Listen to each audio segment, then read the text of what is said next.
رکھتے ہیں، اور جو اپنے پروردگار کی خوشنودی حاصل کرنے کے لیے مصائب پر صبر کرتے ہیں اور نماز پڑھتے ہیں، اور جو مال ہم نے ان کو دیا ہے اس میں سے پوشیدہ اور ظاہر خرچ کرتے ہیں اور نیکی سے برائی کو دور کرتے ہیں، یہی لوگ ہیں جن کے لیے عاقبت کا گھر ہے، یعنی ہمیشہ رہنے کے باغات جن میں وہ داخل ہوں گے،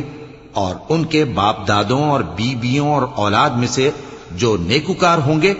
وہ بھی بہشت میں جائیں گے، اور فرشتے بہشت کے ہر ایک دروازے سے ان کے پاس آئیں گے اور کہیں گے تم پر سلام ہو، یہ تمہاری ثابت قدمی کا بدلہ ہے،